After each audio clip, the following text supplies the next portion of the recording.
Well, hi, everyone. Welcome to our Facebook Live broadcast, and I'm Steve Altition, Director of Client Partnerships here at Pacific Cascade Family Law. Today, I'm here with Professor Kimberly Campbell, Chair of Teacher Education at Lewis and Clark's Graduate School of Education, to talk about restarting a teaching career even after a divorce. So, good morning, Kim. Before we start in on this, can you just tell us a little bit about yourself? Sure. I have the privilege of being chair of teacher education at Lewis and Clark College. I'm also the Mary Stuart Rogers Professor of Education, and I work with English language arts people who are wanting to teach middle school and high school. Well, sounds like you're certainly the person we should talk to on this subject. So, Kim. Yes. A little disclosure, we've known each other for more years than we can count. That's true. And I'm going to call you Kim, if that's okay, because I'm Please do. Please do. So I imagine there's a lot of folks coming off a divorce, or maybe their kids have grown up and are headed off to college, who are wondering if returning to teaching, or even maybe starting a new teaching career, is worth pursuing it at this stage of their lives. I mean, they may be thinking, is it too hard? Is it too expensive? Am I too old? So let's kind of start with that kind of question that, they may ask. And the one that I would, I guess, for me, start with, is there any room for teachers anymore? Yes. In fact, I can tell you right now, there are not enough teachers in Oregon. We have a number of schools with open positions. So it has been a huge shift from what was a highly competitive market and still is in some areas. But we have a number of teachers who have decided to retire, in some cases earlier than they might have imagined, because, COVID has had a real impact on schools. But we're definitely seeing that we're, at least in theory, coming out of it now. And there's also a national prediction, because we have an aging population of teachers that are eligible for retirement. I'm heartened that they chose not to retire, but they are starting to retire now. So it is going to be a booming market, and they're predicting it will be a shortage area in another year or two. I believe it. I mean, the baby boomers, we're they now call us gravy boomers. Yes. So yes, it's time. It's time. It's time. So let's just kind of start with some basics. Maybe like just sort of what are the basic requirements for teaching in Oregon? Because I know people who are either getting back and who haven't done it, they may not be what they used to be. Right. So in Oregon, you need to have a bachelor's degree, and most teachers in Oregon end up having a master's degree, particularly at the secondary level, which is middle school and high school. So it starts with that. And depending on where you went to school, if you want to teach elementary school, there are some expectations around math and science background. At our institution, our elementary program director, a lovely woman named Linda Griffin, will work with you if you don't have that coursework. She can do an assessment to determine if there's any additional coursework needed. If you want to teach at the secondary level, middle school or high school, you'll be teaching a subject area. So we'll look at your background in that subject area, either that you have a degree in the field or you have a related degree and some other experience. And this is something you can get, I imagine. If for instance, you want to teach in secondary school and you want to teach geography, right. but you didn't have as much geography maybe as you wanted. Yes. That's something you can do. You can go back and get that. Yeah. In fact, we have a lot of people take courses at the community college level and just, bolster their background and do that. And you can do that even in the process of applying to a master's program. And we will work with you and make recommendations about what courses you need to take. And if someone wants to get, let's say, teaching English as a second language or something like that. Right. Is that a kind of a special thing they also maybe need to get? Yeah, they're called add-on endorsements in Oregon. So in our master's program, we have the option of teacher candidates, beginning teachers, adding on the English speakers of other languages because it's such a high need area in Oregon. So you can do it at the same time you earn your master's degree by adding some extra hours. The advantage of that is you're eligible for financial aid if it's part of a degree program. That's why we've tied it to our master's degree. You can also earn a reading intervention endorsement and a special education endorsement beyond the master's degree. Sounds like you said, there's just lots of stuff out there. There's lots of stuff. You know, okay, looking back, thinking about getting into, teaching again. Yeah. Kind of how hard is it? I'm wondering how much it costs. Am I too old? Those kinds of things. What kinds of things should I think about maybe before kind of making this decision and starting in? Sure. So if you've been a teacher, you would reach out to the Teacher Standards and Practices Commission, and they would tell you what you need to do to renew or reinstate your teaching license. They're the experts on it because they handle licensing. And so when I left teaching and then came back, I had to do a certain number of graduate credit hours to renew my teaching license. You may also have to take a standardized test. Oregon requires standardized tests for elementary school in what's called multiple subjects because you teach everything. And at the secondary level, it's a test in your subject area. We used to have a civil rights exam. We no longer have that requirement for people who are in master's programs. We're handling that information in our education coursework. But if you are coming back to teaching, you're probably going to have to take a standardized civil rights test. Yeah, that makes sense. I mean, yeah, there's the expectations, I imagine, now of being a teacher from maybe someone who was a teacher 20, 25 years ago. Right. It's a little different environment. It is. I'm sorry, go ahead. I was gonna say, go ahead. So what about folks who want to start in? They weren't teachers before, but they always kind of thought they maybe want to be. Does this sort of apply to them? They'll have the time to do this? Right. So I will actually say that's the majority of the people with whom we work in our master's program. There are people that are coming to us who have been doing other things, but in the back of their minds, they've always been interested in teaching. And we really believe that teaching is a vocation, that you're called to do it. And so when you hear that call, like, oh, this is really what I've always wanted to do, as one of our current candidates said, I just want to feel that at the end of the day, I've done something that's meaningful. And so left a pretty high-powered career to come into teaching.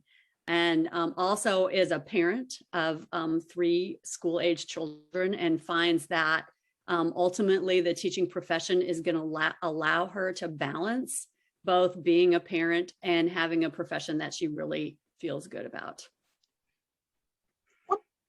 What sort of timeline are people looking at?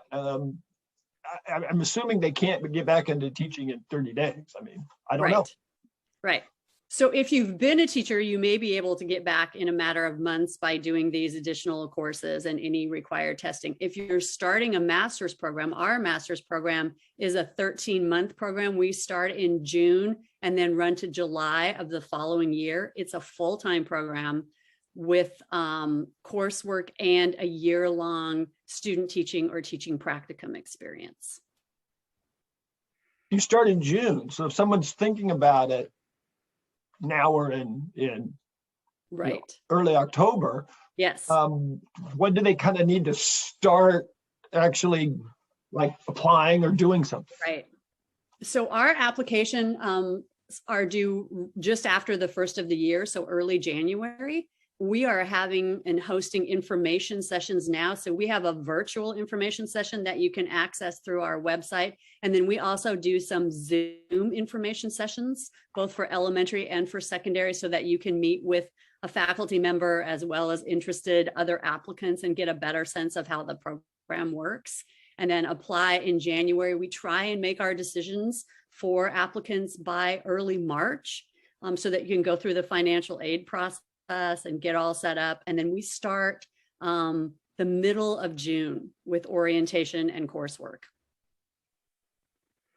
Is there a different programs, or are there different programs if someone wants to come in and they want to teach kindergarten, or they want to teach fourth grade, or they want to teach, AP science in high school? Right.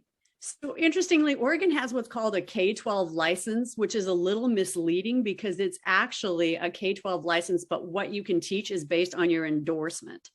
So if you want to teach kindergarten through fifth grade, that's an elementary endorsement, and that means you're going to be teaching multiple subjects.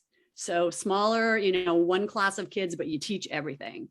If you are a secondary person and want to teach like AP something, or English language arts, or science, or math, or a world language, then you're going to be focusing and getting an endorsement in that specific content area.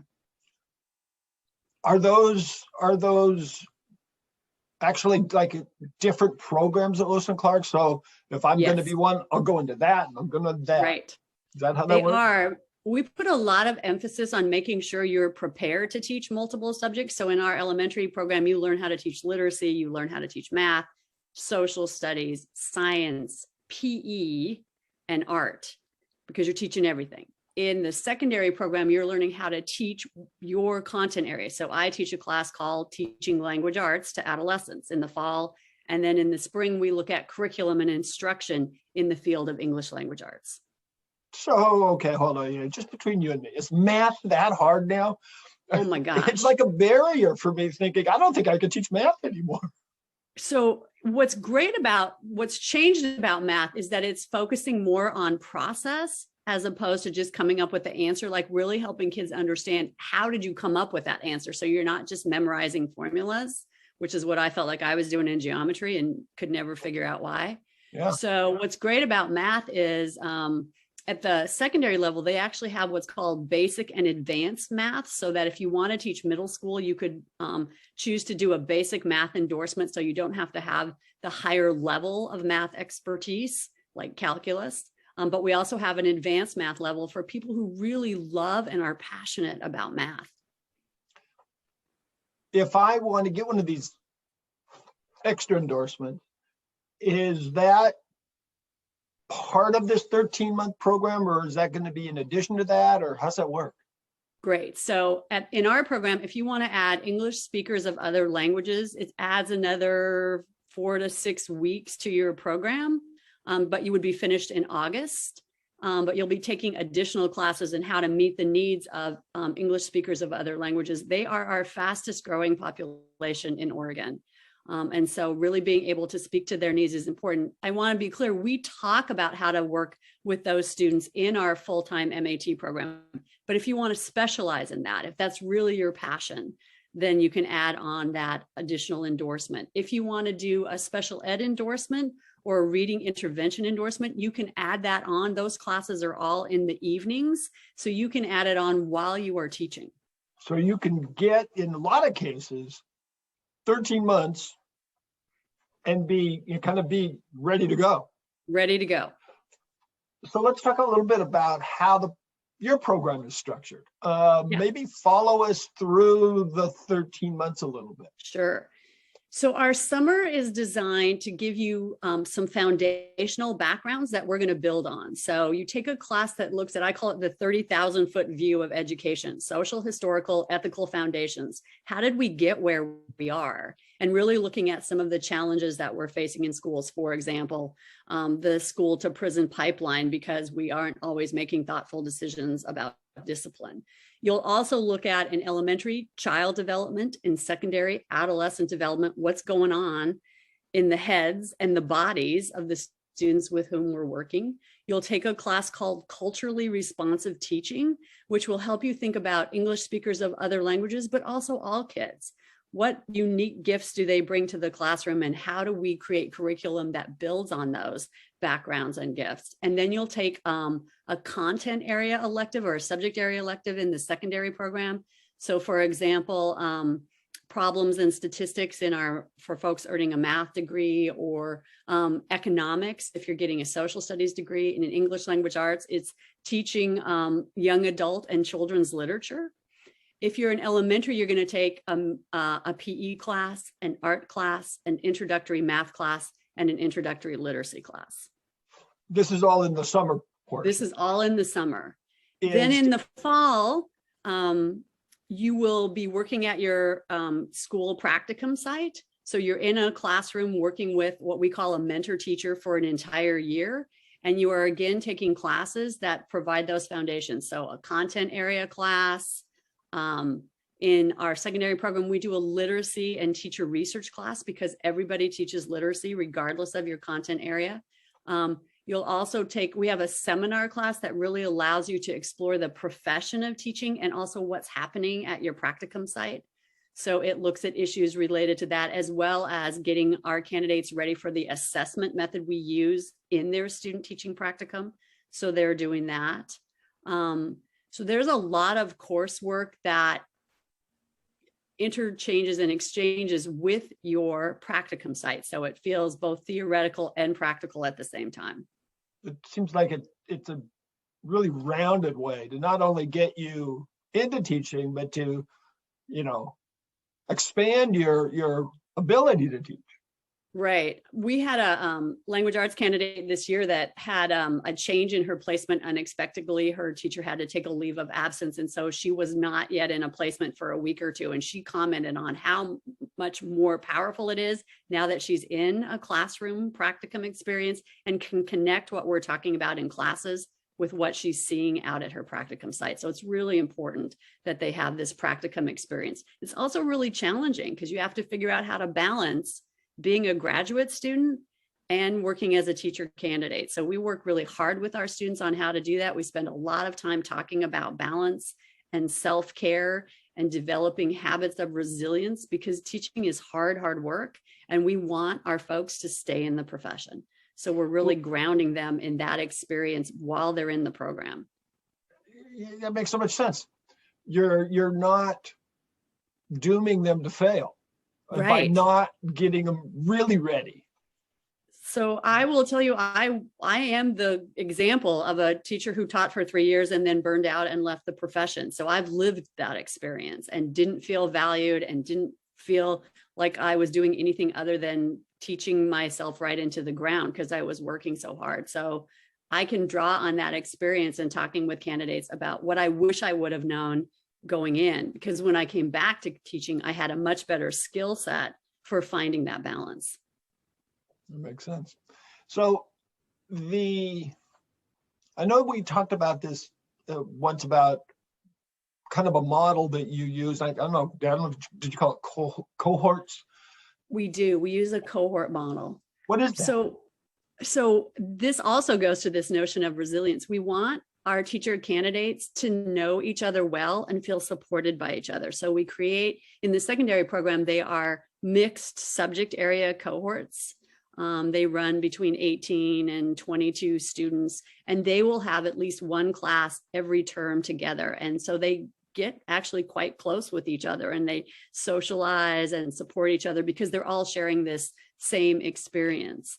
And in the elementary program, same thing. They're in a cohort group so that they can talk with people who are living what they are living and find support with each other in that way. And what we found is that those cohorts stay connected years after the program. We had a 10-year reunion just a couple of years ago with one of our cohort groups. And it was just amazing to not only hear how they had stayed connected, but also how much they valued, being with each other. It's really powerful. Is there what's the dropout rate, for want of a better word? Once someone gets into the program like this, it sounds like most of them go all the way through it. They do. Every once in a while, it's probably 1 to 2 candidates, if any, will decide this just isn't the right fit for me. We had a secondary science candidate step out at the end of the summer, and he said, I realized that it was a man in his 40s. And he said, I realized at this time in my life, I don't have the level of commitment that I want to have to be the teacher I want to be. This just isn't the right time for me. And we fully respect that. We're very clear. You really have to want to do this work. You can't phone it in. It takes a lot. And particularly the first couple of years of teaching, when you're really still developing the craft of teaching, although we're always developing the craft of teaching, it takes a tremendous commitment. So I really respected that decision. But generally, people that come to us have been thinking about teaching for quite a while. And it's really their opportunity to, despite the challenges, dive in and do work that's important. I will tell you, when you're in a classroom and watch a student connect with a book or write a beautiful sentence or understand a mathematical concept, you get to witness that. There isn't anything that's more exciting than that. It's really powerful. I like that. My joy is always to see a semicolon used correctly. Right. Yes. What about students of yours that are English as a second language folks themselves? I mean, Yes. is there a place for them in this program? Absolutely. In fact, one of our new exciting opportunities is we now have a part-time elementary program for folks who are working as instructional assistants. So we have partnered with the Beaverton School District and are supporting their instructional assistants in earning their master's degree in teaching over a 2-year period. And many of those teacher candidates, English is not their first language. It was our goal to create an opportunity to really attract those kinds of teacher candidates, because it's so powerful for students in classrooms to work with a teacher who understands what it is to be learning English. It's just, and I mean, it's a gift to the profession to have somebody who knows, in some cases, several languages. So we're very much committed to that. We also have people in our full-time program who are coming in as English speakers of other languages. Yeah, absolutely. What about out-of-state folks? Let's say someone has been a teacher in Ohio, moved to Oregon, got married. Now they 20 years later, they want to go get back into it. Yes. What issues do they got? So they're also going to reach out to the Teacher Standards and Practices Commission to find out what the requirements are for an Oregon license. Oregon actually has pretty high requirements for its license, but Teacher Standards and Practices Commission will work with you on what you need to add to, add on an Oregon teaching license. We also have a situation where you can come into the state of Oregon and maybe get an emergency teaching license while you're finishing up the additional coursework you need. That also works the other way around. The advantage of an Oregon teaching license is it travels really well to other states. So we have a number of our candidates who decide to move after they've finished their MAT program, and we have not had a situation yet where they could not start teaching right away in a new state and then add on that state's teaching license. Got it. So I'm going to talk about something a little dear to your heart, I know, and that is the student teaching requirement, because that's you. That's what you do on a daily basis. How does that part of it work? And why is it so dang long? So our program has chosen to do a year-long teaching practicum because we think being in a classroom and seeing kids from the very beginning of the year to the end of the year is absolutely crucial. Because school years have a rhythm, and we want you to experience what it's like to teach in September versus what it's like to teach in April. We also want our coursework to be grounded in the practical application of a classroom. So we have assignments in our courses that our students are doing at their practicum sites so that they're really having a chance to experience that. So it's really important and powerful. We take very seriously what classrooms we place them in. So we create a pool of cooperating teachers or mentors with whom we want to work because we've had success with them in the past, or we've met with them, or they're graduates of our program. And then we have our candidates meet with the potential mentor that we think would be a good fit for them. And both parties, the candidate and the mentor, have to agree this feels like a good fit. If you're going to spend a year in somebody's classroom learning to teach, I want that candidate to feel like their mentor teacher has their back and is absolutely there to support them. And the mentor, which is the teacher in the room, I take it. Right. Is that the whole year? Is that for the whole time, or do they go to different ones? That's the whole time. We've really learned that building that relationship is crucial. We provide opportunities for the candidates to observe other teachers in the building and get to know other people, but that mentor teacher or cooperating teacher is the person who's going to take you all the way through. So the process of it is, I don't know, for another word, kind of holistic. It feels like Yes. to me. It Yes. really covers a lot of stuff other than just, this is how you give an A and this is how you give a B. Right. It's all about that. It's about how do you build relationships with each of your students so that they feel valued and known. That's the foundation. If you have that, the methodology of lesson planning and assessment works. If you don't have that, all the methodology in the world isn't going to help a kid learn if that student doesn't believe that you care about them and know them. Do you get feedback from administrators, principals, yes, on how this program is working? Yes. What do they say? Yeah, we take that feedback really seriously. So one of the things they say is that because we've had a year-long practicum, our students come in with a level of experience that really benefits the administrator that hires them. They also value the amount of time and energy we put into content preparation. So in the words of one administrator, your candidates know what they're doing, and more importantly, they know why they're doing it.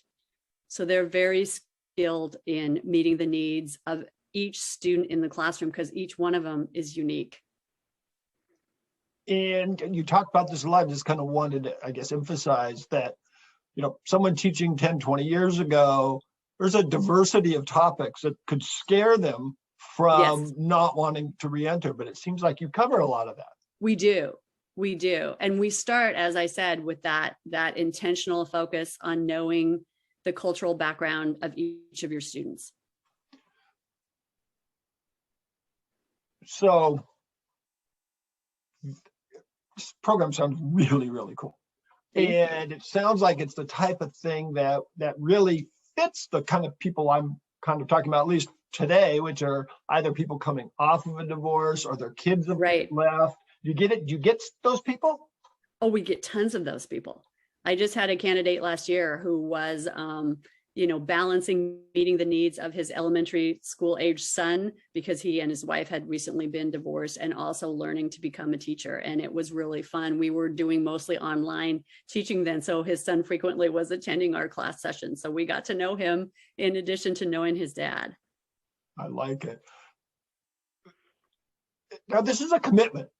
We talked about this is a commitment. And is it a full-time, I can't do any other work, I can't have any other, job, this is it? Or is there some wiggle room, or how's that? Yeah. So, we call it a full-time program. Having said that, I have candidates this year who are parents, and I have some who are also working part-time jobs. It's tough. I wonder sometimes about when they sleep, but we are absolutely committed to supporting them and helping them meet all the expectations of the program. And the teaching profession, when I went back to teaching high school, that's when I also started my family. And I was able to do that because the teaching profession has some flexibility. Like my hours were 7 to 3. So I could be home in the afternoons when my kids were little. And that was really helpful for me. And I also had summers. And I know there's criticism of teachers having summers off. I will tell you, you're going to earn your summer off because you're going to work about the same number of hours you would work in a full year. You're just going to do it in 9 months. But what that does is give you some of this flexibility because some of your work can be done at home. That makes complete sense. Yeah. So for folks who are thinking about it, is there someone they can come and talk to? Is there a support kind of person either before they actually decide to join or while they're in the middle of it? Even about things like how they can pay for it, right, how they can live through it. Yeah. So we have, and it's on our website, we have a great admissions department that will help with that, but it's actually the faculty members with whom you will work who are going to be your support people. So we have information sessions via Zoom. We have a virtual information session. And once you take advantage of that, one of our faculty members will follow up with you. We have a phenomenal financial aid person who is devoted to the graduate school and handles all of the graduate school candidates. So we really put together a pretty powerful supportive team while you're in the admissions process, and then we keep that going. And if someone needs a couple more hours, they almost got through in terms of getting their baccalaureate. Yes. You work with them? How's that? Absolutely. Yeah, if you're finishing up your undergraduate degree, it's a great idea to reach out to us. I've already had 2 people reach out to me this fall saying, I'm finishing up, I'm going to graduate this summer. Am I taking all the right courses I need? We welcome those conversations. So someone can call and say, I'm thinking about it, I need this. And I think you talked earlier about some people even go to community college to, it doesn't cost as much. So you got someone who can help them with that. Right. One more thing we have what we call admissions ambassadors. So we have a current MAT candidate who will reach out to people who apply to our program and share their own experience as a candidate so that you can talk to somebody who's doing the program right now. And, they certainly have an insight about the experience that's different than mine as a faculty member. Well, this is a soup to nuts program. I mean, it is. It is. I think that people who are thinking about it absolutely should contact someone there. And how would they go about that? So they can check our website, and the admissions department will link them up with these information sessions that I've talked about, and they'll also give you the name of a faculty member. I'm also happy to have them reach out to me. I love it. And I'll connect them. Wow. Well, shoot, see, 30 minutes come and gone. I know. So thanks so much, Kim, for joining us today. I mean, you provided expertise and insight, for anyone who is thinking about restarting or starting a teaching career. Thank you so much. Thank you. I also want to thank everyone again who's turned in today. Anyone who has any questions on today's topic, you can post it here. You can shoot me an email at saltuition@PacificCascadeFamilyLaw.com. I can hook you up with Kim, and you can send Kim an email. I believe her email is on the site right now, posted. Again, for everybody then, until next time, stay safe, stay happy, have a great day.